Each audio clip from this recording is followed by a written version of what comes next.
मैं अपने दोस्तों से ये बातें सुनता आ रहा था कि कम उम्र की पत्नी का बहुत फायदा होता है। एक तो वो डर और झिझक की वजह से बहुत कम बोलती है। उसको ज्यादा दुनियादारी की समझ नहीं होती। जिस रंग में उसको रंग दो उसी रंग में रंग जाती है। अपने पति का हर हुक्म मानती है। उसका दिमाग कच्चा होता है और वो डरी सहमी रहती है अपने पति से। उसके मुकाबले में बड़ी उम्र की पत्नी के बहुत नुकसान होते हैं। जैसे वो समझदार होती है, छोटे छोटे मामलों को बड़ा बड़ा कर पेश करती है, घर में लड़ाई झगड़ा करती है और पूरे घर पर अपना अधिकार जमाना चाहती है। अपने दोस्तों की इन्हीं बातों को सुनकर मैंने फैसला कर लिया था कि मैं भी छोटी उम्र की लड़की से ही शादी करूंगा। इसलिए मैंने अपने घर में अपने माँ को बोल दिया था कि मैं किसी कम उम्र की लड़की से ही शादी करूंगा। तो आप मेरे लिए कोई कम उम्र की लड़की देखें। मेरी बात सुनकर मेरी माँ मेरा मुंह हैरत से देखने लगी और कहने लगी, कैसी बेशर्मों जैसी बातें कर रहा है। अरे, छोटी उम्र की लड़की का पता नहीं घर को संभाल भी पाएगी या नहीं। अपनी उम्र के हिसाब से लड़की लेकर आएगा तो वो हमारे घर को भी संभालेगी और तुझे भी संभालेगी। लेकिन मैंने मम्मी की एक नहीं सुनी। मैंने शादी करनी है तो कम उम्र की लड़की से करनी है, नहीं तो मैं शादी नहीं करूँगा। मेरी खुद की उम्र 34 साल की हो चुकी थी और मुझे पत्नी चाहिए थी कम उम्र। मैं अपने घर का इकलौता बेटा था। मजबूरन मेरी माँ को मेरी बात मानना पड़ी और उन्होंने मेरे लिए कम उम्र की लड़की ढूंढना शुरू कर दी। और जल्दी ही एक ऐसी लड़की मुझे मिल गई जो मुझे भी पसंद आई और मेरी माँ को भी।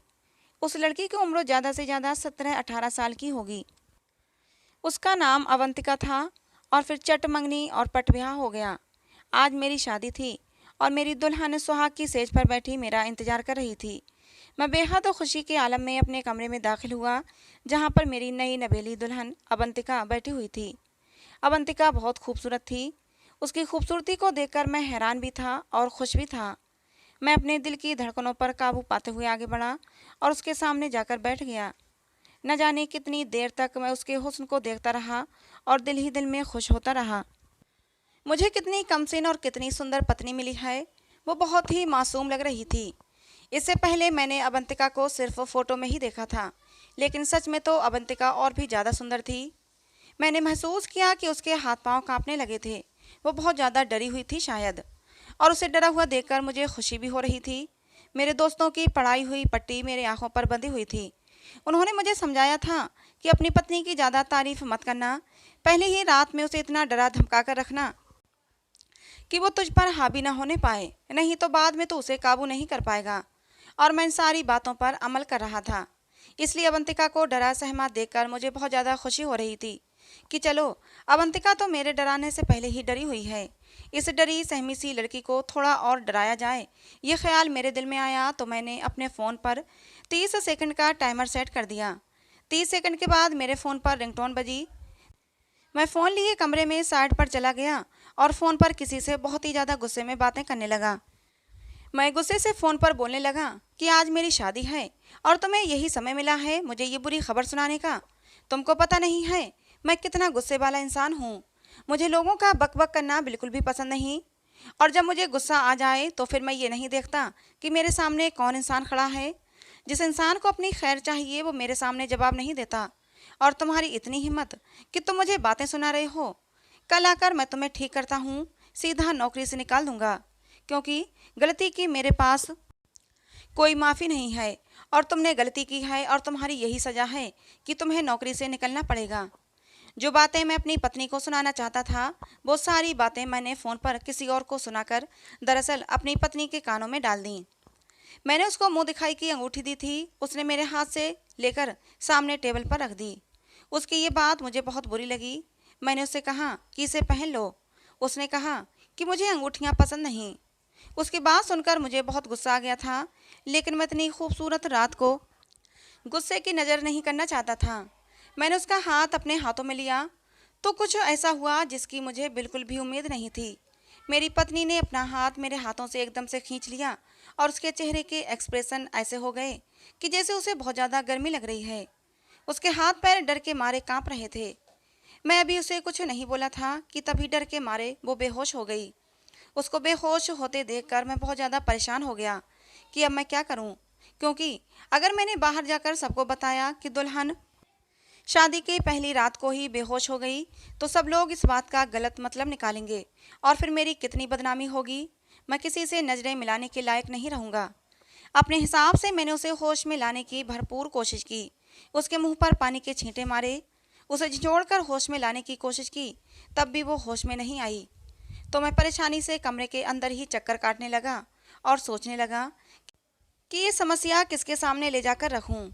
मेरे माँ बाप तो पहले ही बड़ी उम्र की लड़की लाना चाहते थे ताकि वो घर का सारा काम संभाल सके। मेरी माँ का कहना था कि एक 17-18 साल की लड़की क्या काम करेगी। मेरी माँ ने कहा, ऐसी बहू होनी चाहिए जो कि बहुत ही सुघड़ हो, बहुत ही सलीकेदार हो और घर को संभाल सके। सब घर वालों की मर्जी के खिलाफ मैंने अपनी मर्जी से कम उम्र की लड़की से शादी की। अब अगर मैं कहूँ कि वो बेहोश हो गई है तो सब मेरा मजाक उड़ाएंगे कि कम उम्र की लड़की से शादी करोगे तो यही होगा। जब पूरा 1 घंटा गुजर गया और वो होश में नहीं आई तो मैंने अपने एक दोस्त को फ़ोन किया और उसे सारी बात बताई। मेरी बात सुनकर मेरा दोस्त जोर जोर से हंसने लगा और हंसते हंसते लोटपोट हो गया। उसकी हंसी मुझे और भी गुस्सा दिलाने लगी। मैंने उससे कहा कि हंसने का और मजाक उड़ाने का ये वक्त नहीं है। मुझे तुम्हारी मदद की ज़रूरत है। मैं घर वालों में से किसी को कुछ नहीं बताना चाहता, बस किसी तरह वो होश में आ जाए। मुझे ठंडे पसीने आ रहे थे, सर्दी में भी। मेरे दोस्त की पत्नी डॉक्टर थी, इसलिए मैंने उसे फ़ोन किया था कि शायद यहाँ से मेरी कोई मदद हो जाएगी। मेरे दोस्त ने कहा कि परेशान होने की ज़रूरत नहीं, मैं अपनी पत्नी को तेरे घर लेकर आ रहा हूँ। उसकी ये बात सुनकर तो मैं और भी ज़्यादा परेशान हो गया, क्योंकि शादी ख़त्म हो चुकी थी। मेहमान अपने अपने घरों को जा चुके थे, घर वाले सोने की तैयारियां कर रहे थे। ऐसे में उसकी डॉक्टर पत्नी घर आ गई तो फिर सब लोग क्या सोचेंगे। ज़रूर उन लोगों को समझते देर नहीं लगेगी कि ज़रूर दुल्हन के कमरे में कुछ गड़बड़ है। मैं अपने आप पर झुंझलाने लगा कि क्यों बेकार में मदद मांग बैठा। ऐसा लग रहा था कि जैसे ये बात मेरे ही गले पड़ गई और फ़ायदे की बजाय उल्टा नुकसान होने वाला है। मैंने उसे साफ साफ मना कर दिया कि अपनी पत्नी को मेरे घर मत लाना, मेरी बदनामी हो जाएगी, मुझसे सवाल जवाब किए जाएंगे। उसने कहा, ठीक है, परेशान मत हो, मैं फ़ोन पर ही अपनी पत्नी से तेरी बात करवा देता हूँ। अपने दोस्त की ये बात मुझे ठीक लगी और मैं उसकी डॉक्टर पत्नी से बात करने लगा। अवंतिका को होश में लाने की तरकीबें पूछने लगा। मेरे दोस्त की पत्नी ने मुझसे कहा कि अवंतिका के पैरों के तलवों पर मालिश करो और उस पर कंबल डाल दो, क्योंकि सर्दी है। इस तरह से गर्माहट मिलेगी और वो होश में आ जाएगी। मैं यही सब कुछ कर रहा था। मैंने सब कुछ कर लिया, फिर भी उसे होश नहीं आ रहा था। मेरा दोस्त पीछे से बड़बड़ा रहा था और उसकी पत्नी मुझे तरीके बता रही थी। मैं बहुत ज़्यादा परेशान हो चुका था, इसलिए मैंने अचानक ही बोल दिया कि अवंतिका को होश आ गया है। दरअसल मैं ये सारी सूरत हाल से बहुत ज़्यादा परेशान हो चुका था और इसीलिए मुझे झूठ बोलना पड़ा कि अवंतिका होश में आ चुकी है। हालांकि अवंतिका अभी तक होश में नहीं आई थी। मैंने उन लोगों का धन्यवाद किया और फ़ोन काट दिया। परेशान होकर मैंने अपना सर अपने हाथों में थाम लिया। कुछ भी समझ नहीं आ रहा था, क्या करूं? तभी मेरी नज़र साइड टेबल पर रखी दवाई की शीशी पर गई और उस दवाई को देखते ही मेरे पैरों तले से ज़मीन निकल गई, क्योंकि ये दवाई तो नींद की थी। शीशी में से थोड़ी सी दवा टेबल पर भी पड़ी हुई थी और जिस गिलास से अवंतिका ने पानी पिया था उसमें भी थोड़ी सी दवा लगी हुई थी। इसका मतलब मेरी पत्नी अवंतिका ने जानबूझकर बेहोशी की दवा खाई थी और जाहिर था कि दवा को अपना असर करने में थोड़ा वक्त लगा होगा। जितनी देर मैं उससे बातें कर रहा था इतनी देर में दवाई ने असर कर दिया और वो बेहोश हो गई। और ये दवाई अगर उसने खाई थी तो फिर उसे होश में कोई भी नहीं ला सकता था। मैंने अपनी पत्नी को हैरान होकर देखा। मुझे तो वो बहुत ही मासूम लड़की लगी थी, लेकिन वो बिल्कुल ऐसी नहीं थी। मुझे पूरी रात नींद नहीं आई। सोच सोच कर मेरा दिमाग फटने लगा कि आखिर ये सब क्या है। मेरी पत्नी ने अपनी ही स्वागरात में खुद को बेहोश क्यों कर लिया था? क्या वो मेरे साथ वक्त गुजारना नहीं चाहती थी? क्या वो मुझे पसंद नहीं करती? पूरी रात मैं इसी उलझन में रहा। सुबह लगभग 4 बजे दरवाजे पर दस्तक हुई। मैं अभी 15-20 मिनट पहले ही सोया था। बैठे बैठे ही मेरी आंख लग गई थी। मैंने बाहर जाकर देखा तो मेरी मम्मी खड़ी थीं। उनको देखकर मैं हैरान हो गया। इस समय तो हमारे घर में कोई नहीं जागता था।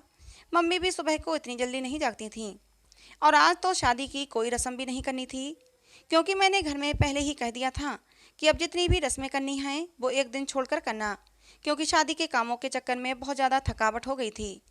मम्मी बोली, तुम अभी तक इस कमरे में क्या कर रहे हो? चलो निकलो बाहर।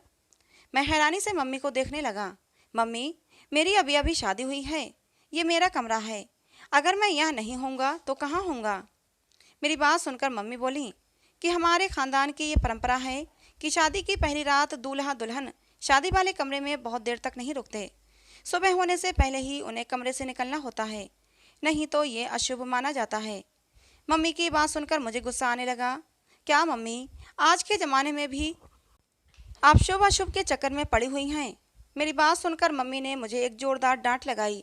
मजबूरन मैंने कहा, ठीक है मम्मी, चलिए चलते हैं। मम्मी ने कहा, नहीं तुम जाओ, मुझे दुल्हन से कोई काम है। मैंने कहा, भला आपको दुल्हन से क्या काम है? जो भी काम है वो बाद में कर लेना, अभी वो सो रही है। मैं नहीं चाहता था कि मेरी माँ को पता चले कि मेरी पत्नी बेहोश हो चुकी थी, क्योंकि वो तो यही समझती कि वो मेरी वजह से बेहोश हुई है।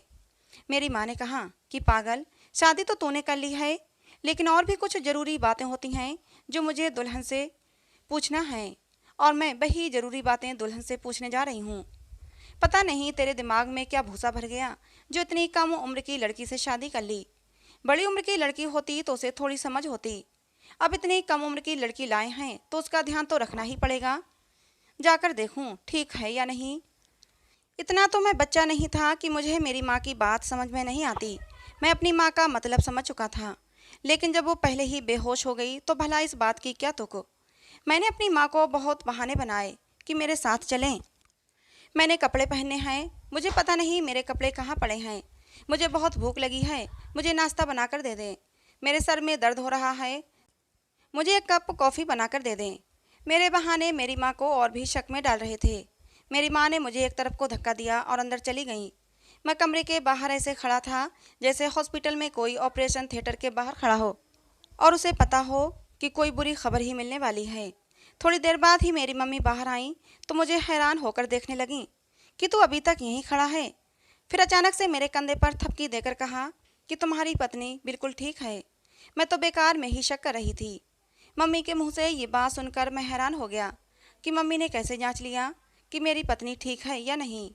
हालांकि मैंने तो अब तक उसे छुआ भी नहीं था। मैं अंदर कमरे में गया तो अंदर का मंजर देखकर मैं भी हैरान था। अवंतिका के बिखरे हुए बाल, उसके होंठों की फैली हुई सुर्खी रात की कुछ और ही कहानी बयां कर रहे थे। शायद अवंतिका की ये हालत देखकर ही मेरी माँ संतुष्ट हो गई थी, लेकिन मेरा तो चैन सुकून सब कुछ बर्बाद हो चुका था। समझ नहीं आ रहा था कि आखिर ये सब क्या है। मेरी पत्नी थोड़ा थोड़ा हिल रही थी, यानी कि उसे होश आ चुका था, लेकिन मैं अवंतिका की शक्ल भी नहीं देखना चाहता था। मैं इतना ज़्यादा गुस्से में आ गया कि कमरे से बाहर चला गया और पूरा दिन मैंने उससे कोई बात नहीं की और रात को आकर भी आराम से अपने कमरे में सो गया। हालांकि मैंने किसी पर जाहिर नहीं होने दिया था कि रात को हमारे बीच क्या हुआ था। घर में हर कोई यही बातें कर रहा था कि चलो दोनों खुश हैं, लड़की बहुत अच्छी है, हमारा फैसला गलत साबित नहीं हुआ। शादी की सारी रस्में खैरियत से निकल गईं। रात को जब मैं कमरे में आया तो मेरी पत्नी ने मुझसे कहा कि आपके लिए खाना लगा दूं।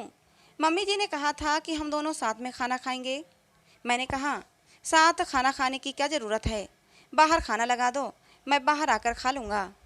अवंतिका कहने लगी कि नहीं, मम्मी जी कह रही थी कि साथ में खाना खाने से प्यार बढ़ता है। मैंने अपनी पत्नी को घूर कर देखा। मेरे सामने तो ये प्यार व्यार की बातें ना करो, तुमने मुझे धोखा दिया है। मैं तो तुम्हें बहुत ही मासूम समझता था, लेकिन इस मासूम से शक्ल के पीछे इतना बड़ा राज छुपा हुआ है, मुझे मालूम नहीं था। समझ नहीं आ रहा कि मैं तुम्हारा क्या करूं। मैं घर में किसी से कुछ कह भी नहीं सकता, ये मेरी इज्जत का भी सवाल है। मजबूरी में ही सही मुझे तुम्हें अपने साथ रखना पड़ेगा, लेकिन तुम मेरे दिल में कभी भी दाखिल नहीं हो पाओगी। मैंने अपनी पत्नी को लेकर न जाने क्या क्या सपने सजाए थे, लेकिन तुमने मेरे सारे सपने चकनाचूर कर दिए। बताओ, तुमने ये सब क्यों किया? हम दोनों के बीच नाता ऐसा कुछ भी नहीं हुआ था, फिर भी तुमने मम्मी के सामने ऐसा जाहिर क्यों किया कि जैसे हमारे बीच सब कुछ हो चुका है। ऐसा करके तो मम्मी की नज़रों में एक अच्छी बहू साबित हो गई, और अगर मैं मम्मी जी के सामने जाकर तुम्हारी सच्चाई बताऊं तो उल्टा मेरी ही बदनामी होगी, क्योंकि तुमसे शादी करने का फैसला मेरा था, मेरे घर वालों का नहीं। तुमने शादी की पहली रात मेरे साथ ये सब कुछ क्यों किया? तुमने क्यों रात को बेहोशी की दवा खा ली? क्या तुम्हें मैं पसंद नहीं? तुमने इसीलिए दवा खाई ताकि तुम्हें मेरा चेहरा न देखना पड़े? बताओ, तुमने ऐसा क्यों किया? मैंने अपनी पत्नी को लेकर न जाने क्या क्या सपने सजाए थे, लेकिन तुमने मेरे सारे सपने चकनाचूर कर दिए। बताओ, मुझे धोखा क्यों दिया? कौन है तुम्हारे दिल में? किससे वफाएं निभा रही हो? किसको अपने दिल से अभी तक नहीं निकाल पाई हो? मेरी बात सुनकर अवंतिका जोर जोर से रोने लगी। बोली, ऐसी कोई बात नहीं है, आप एक बार मेरी बात तो सुन लें। मैंने कहा, अच्छा सुनाओ, क्या बात है? मेरी बात सुनकर वो थोड़ी देर खामोश रही, फिर रोते हुए बोली, मैं नहीं बता सकती, मुझे शर्म आती है। मैं हैरत से अवंतिका का मुंह देखने लगा। मैंने अपना सिर पीट लिया। अजीब लड़की है, खुद ही कहती है कि मेरी बात तो सुन लो और खुद ही कहती है कि मुझे शर्म आती है। अपना सर हाथों में थामे मैं बैठा था। और लाओ, कम उम्र की लड़की, अब झेलो इसे, मैंने अपने दिल में सोचा। मैं अवंतिका को रोता हुआ छोड़कर गुस्से में अपने कमरे से बाहर निकल गया। हमारे घर में अभी भी कुछ रिश्तेदार रुके हुए थे। अवंतिका सबके सामने मेरे साथ ऐसे व्यवहार करती जैसे हम दोनों में कितना प्यार हो। हम दोनों को यूं करीब करीब देखकर सारे रिश्तेदार आपस में बातें करते थे कि तुम्हारे बेटा बहू में तो बहुत प्यार है, भगवान दोनों की जोड़ी को सलामत रखे। और उन लोगों की बातें सुनकर मम्मी गर्व से सिर उठाकर कहती, हाँ भाई, आखिर बेटा किसका है? मैंने उसको संस्कार ही ऐसे दिए हैं कि अपनी पत्नी के साथ प्यार से रहो। मैं आम रिवायती सासों की तरह नहीं हूँ जो अपने बेटा बहू में लड़ाई करवाएं। सब लोग मुझे खुशकिस्मत समझ रहे थे, हालांकि हकीकत इसके बिल्कुल उलट थी। हमारी शादी को 5 दिन हो चुके थे और मैंने अवंतिका को छुआ भी नहीं था। अब तो मुझे एहसास होने लगा था कि मुझसे बहुत बड़ी गलती हो गई। मुझे किसी समझदार लड़की से ही शादी करनी चाहिए थी। कम से कम आज मेरी ज़िंदगी ऐसी तो ना होती। अगर उसे कोई समस्या होती, कोई परेशानी होती, तो कम से कम वो खुलकर मुझसे बात तो करती। अब तो मैं कभी कभी ये भी सोचने लगा था कि मुझे मम्मी को सब कुछ बता देना चाहिए, लेकिन फिर मैं अपने आप को रोक लेता, क्योंकि फिर मम्मी मुझे ही ताने देती कि और लाओ कम उम्र की दुल्हन, अब तुम खुद ही उसे झेलो। और फिर मम्मी जी सबके सामने सर उठाकर चल रही थीं, तो उनका सर भी झुक जाना था। रात को मैं जब अवंतिका के कमरे में गया तो वो शीशे के सामने खड़ी अपने बाल बना रही थी। अवंतिका को देखकर मेरा दिल बेकाबू होने लगा। खुद को और ज़्यादा नहीं रोक सका और अवंतिका को पीछे से बाहों में भर लिया। मेरा इतना करना था कि अवंतिका ऐसे ऐसे डर गई जैसे पता नहीं उसको शेर ने पकड़ लिया हो, और जोर जोर से रोने लगी। एक बार तो जी में आया कि रोती है तो रोती रहे, आज तो मैं उसे जी भर के प्यार करके ही रहूँगा। लेकिन वो इतना सिसक सिसक कर रो रही थी कि पता नहीं उस पर कितना जुल्म हो रहा हो। और उसको इस तरह रोता हुआ देखकर मेरा बिल्कुल भी दिल नहीं करता था कि मैं उसके पास जाऊं। माना कि अवंतिका बहुत खूबसूरत है, लेकिन मैं भी कम नहीं था। मैं भी अच्छा खासा स्मार्ट था। फिर पता नहीं अवंतिका मुझसे इतना दूर क्यों रहती थी। अब तो मुझे पक्का यकीन होने लगा था कि ज़रूर अवंतिका किसी और से प्यार करती है और वो मुझसे शादी नहीं करना चाहती थी। शायद उसके घर वालों ने ज़बरदस्ती मेरे साथ शादी करवा दी। और ये सोचते ही मेरा दिल दुखी हो गया। मैं अवंतिका से प्यार करने लगा था। उसकी मासूमियत से, उसकी सुंदरता से मेरे दिल में उसके प्यार की कोपल फूटने लगी थी। वो इतनी प्यारी थी, इतनी नाजुक सी थी कि जब वो सिसक सिसक कर रोती तो मेरा दिल करता कि मैं उसे अपने सीने में छुपा लूं और उससे कहूं कि तुम अपने दिल से सारे डर, सारे वहम निकाल दो। मैं तुम्हें इतना खुश रखूंगा कि तुमसे खुशियां संभाली नहीं जाएंगी। लेकिन अवंतिका मुझे ये सब करने का मौका ही कब देती थी। मैं अपना दिल महसूस कर रह गया। फिर मैंने अपनी ये समस्या किसी और की समस्या बताकर एक ऐसे इंसान के सामने रखी जो न मेरा रिश्तेदार था न मेरा दोस्त। उस इंसान ने कहा कि कुछ लड़कियां बहुत मासूम होती हैं, उन्हें प्यार की ज़रूरत होती है। अगर ऐसी लड़कियों के साथ प्यार से बर्ताव किया जाए तो वो धीरे धीरे नॉर्मल हो जाती हैं।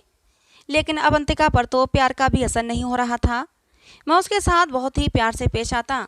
दिन भर वो भी मेरी बातों का हंस हंस कर जवाब देती, लेकिन रात होते ही मुझसे ऐसे दूर भागती जैसे मैं उसे खा लूँगा। एक दिन मैंने अवंतिका से पूछा, अवंतिका, बस एक बात का जवाब दो, उस रात तुमने अपने आप को बेहोश क्यों कर लिया था? मेरी बात सुनकर अवंतिका कुछ देर तो खामोश रही, फिर बोली कि मैं नहीं चाहती थी कि आप मुझसे नफरत करें। अगर आप मेरे पास आते तो आपको मुझसे नफरत हो जाती, और मैं नहीं चाहती थी कि आप मुझसे नफरत करें। अवंतिका की बात सुनकर मुझे बहुत हैरत हुई। मैंने अवंतिका से कहा, तुम्हारे पास आने से मुझे तुमसे नफरत कैसे हो सकती है? तुम तो मेरी पत्नी हो, और हम लोग जितना पास आएंगे हमें एक दूसरे से उतनी ही मोहब्बत बढ़ेगी। फिर नफरत कैसे हो सकती है? वो बोली, मेरे घर वालों को आपके घर वालों के साथ धोखा नहीं करना चाहिए था। मेरे घर वालों को ये बात पहले ही बता देनी चाहिए थी, लेकिन उन्होंने ऐसा नहीं किया। अगर आप समझ रहे हैं कि मेरी ज़िंदगी में कोई और लड़का है, तो ऐसा बिल्कुल भी नहीं है। मैं तो चाहकर भी अपनी ज़िंदगी में किसी लड़के को शामिल नहीं कर सकती। तो ये बात आप अपने दिमाग से निकाल दें कि मेरे दिल में कोई और लड़का है। अवंतिका की बात सुनकर मुझे खुशी हुई कि चलो, अवंतिका की लाइफ में कोई और लड़का नहीं है। लेकिन उसकी दूसरी बात सुनकर मुझे बहुत ज़्यादा हैरत हुई। उसने बोलना जारी रखा, बल्कि मुझे तो शादी ही नहीं करनी चाहिए थी। मुझे माफ़ कर दें, मेरी वजह से आपकी ज़िंदगी खराब हो गई। अवंतिका की बातें मुझे उलझा रही थीं। अवंतिका, जो कुछ कहना है साफ साफ कहो, एक ही सांस में कह दो। तुम्हें जो कुछ भी समस्या है, मैं उसको सुलझाने की कोशिश करूँगा। आखिर मैं तुम्हारा पति हूँ, तुम मुझे अपनी परेशानी बता सकती हो। लेकिन प्लीज़ मुझे और ज़्यादा परेशान मत करो, मैं बहुत ज़्यादा परेशान हो चुका हूँ। और एक बात अच्छे से ध्यान में बिठा लो कि मैं तुमसे प्यार करने लगा हूँ। अब तुम्हारे साथ ही पूरी ज़िंदगी बिताऊंगा, इसलिए तुम मुझ पर भरोसा कर सकती हो और अपनी परेशानी मुझे बता सकती हो। फिर अवंतिका ने मुझे एक ऐसी बात सुनाई जिसे सुनकर मेरे पैरों तले से ज़मीन निकल गई। अवंतिका बोली, मुझे एक ऐसी बीमारी है जो जन्म से ही कुछ लड़कियों में पाई जाती है। मुझे आज तक पीरियड्स नहीं हुए। मेरी माँ मुझे डॉक्टर के पास भी लेकर गई थी। डॉक्टर ने कहा था कि तुम्हारी बेटी कभी माँ नहीं बन सकती, और डॉक्टर ने यह भी कहा था कि आप अपनी बेटी की शादी मत करना, क्योंकि आपकी बेटी माँ न बन पाने के साथ साथ अपने पति को शारीरिक सुख भी नहीं दे पाएगी। शायद मम्मी डॉक्टर की बात को मान भी लेती, लेकिन पता नहीं किसने मम्मी के कानों में भर दिया कि इस बीमारी का इलाज होता है, और फिर बस वो लालच में आकर अपने सर का बोझ उतार कर मेरी माँ ने मुझे आपके पल्ले बांध दिया। लेकिन मुझे माफ़ कर दो, इसमें मेरी कोई गलती नहीं है। मैंने अपनी माँ से बहुत मना किया कि मेरी शादी मत करें, लेकिन वो नहीं मानी। बस इसीलिए उस रात मैंने खुद को बेहोश कर लिया था, क्योंकि आपको मेरे पास आने के बाद सिवाय निराशा के कुछ भी हाथ नहीं आता। इतना कहते कहते अवंतिका रोने लगी थी।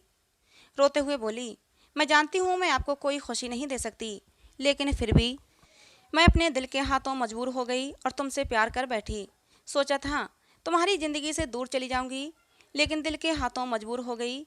जी चाहता है कि पूरी ज़िंदगी तुम्हारी बाहों में ही बीत जाए, लेकिन मैं जानती हूँ कि ऐसा मुमकिन नहीं है। आप मुझे छोड़ सकते हैं और अपनी पसंद की किसी दूसरी लड़की से शादी कर सकते हैं। आप बहुत अच्छे इंसान हैं, जो इतने दिन तक आपने मेरा भरम रखा। मैं आपका ये एहसान कभी नहीं भूलूंगी। अवंतिका की बातें एक के बाद एक मेरे सिर पर बम गिरा रही थीं। मैं सपने में भी नहीं सोच सकता था कि इतनी प्यारी सी, इतनी खूबसूरत सी लड़की के साथ ये हो सकता है। अवंतिका के दूर जाने के ख्याल से ही दिल में हुक सी उठी थी। मैं अवंतिका को किसी भी कीमत पर खोना नहीं चाहता था। कुछ ही दिनों में मुझे अवंतिका से मोहब्बत हो गई थी। ये जानकर खुशी हुई थी कि अवंतिका मुझसे प्यार करती है। अगले ही दिन मैं अवंतिका को एक अच्छे से डॉक्टर के पास लेकर गया। डॉक्टर ने कहा, हाँ, कुछ लड़कियों में ये बीमारी होती है, लेकिन इसका ये मतलब बिल्कुल नहीं कि ऐसी लड़कियां कभी मां नहीं बन सकती या फिर वो शारीरिक संबंध बनाने के लायक नहीं होती। इस बीमारी का इलाज हो सकता है, लेकिन थोड़ा महंगा और लंबा होता है। आपकी पत्नी को लंबे समय तक दवाइयाँ लेनी होंगी। साथ ही साथ आपकी पत्नी का एक छोटा सा ऑपरेशन भी करना पड़ेगा। उसके बाद आपकी पत्नी बिल्कुल ठीक हो जाएगी। बस आपकी पत्नी को आपके प्यार और विश्वास की ज़रूरत है। आज हमारा देश इतना आगे निकल चुका है, लेकिन इस तरह की बीमारी को लेकर आज भी पिछड़ा हुआ है। आज भी इस तरह की बीमारी को लेकर खुलकर बात नहीं की जाती है, और लड़की को ही दोषी ठहरा दिया जाता है, और लड़की खुद को दोषी मानने भी लगती है। शायद इसीलिए तुम्हारी पत्नी इतना ज़्यादा डरी हुई थी और तुम्हें अपने पास नहीं आने देती थी। इस बीमारी से ग्रस्त लड़कियां कभी कभी दिमागी मरीज बन जाती हैं, इसलिए आप अपनी पत्नी का बहुत ज़्यादा ध्यान रखें। उसे बताएं कि सब कुछ नॉर्मल है, वो जल्दी ही ठीक हो जाएगी, और दुनिया में वो अकेली ऐसी लड़की नहीं जो इस बीमारी से जूझ रही है। न जाने और कितनी लड़कियां इस बीमारी से ग्रस्त हैं। घर आकर मैंने अवंतिका को विश्वास दिलाया कि वो जल्दी ही ठीक हो जाएगी। आज मैं खुद को बहुत हल्का महसूस कर रहा था। मैंने अपनी पत्नी अवंतिका का बहुत ध्यान रखा। जो कुछ भी हुआ था उसमें अवंतिका की कोई गलती नहीं थी।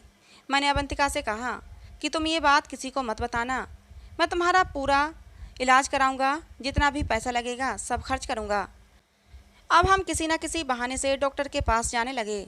धीरे धीरे मेरे प्यार और डॉक्टर की दवाइयों से अवंतिका ठीक हो रही थी। डॉक्टर ने अवंतिका का एक छोटा सा ऑपरेशन भी किया था, तबीयत की खराबी का बहाना बनाकर अवंतिका ने 2-3 दिन तक आराम किया और वो बिल्कुल ठीक हो गई। हमारी शादी को 8 महीने गुजर गए। अवंतिका अब बिल्कुल ठीक हो गई है, लेकिन मैं अवंतिका को थोड़ा और समय देना चाहता हूँ।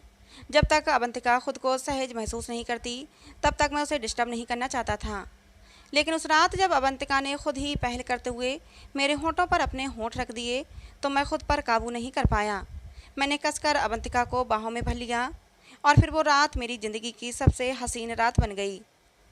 तो दोस्तों, आज की हमारी ये कहानी आपको कैसी लगी कमेंट बॉक्स में ज़रूर बताना। कहानी पसंद आई हो तो प्लीज़ लाइक करना। ऐसे ही और कहानियाँ सुनने के लिए हमारे चैनल को सब्सक्राइब करना, बेल आइकन को ज़रूर प्रेस करना दोस्तों, जिससे कि हर नई कहानी की अपडेट सबसे पहले आपको मिले।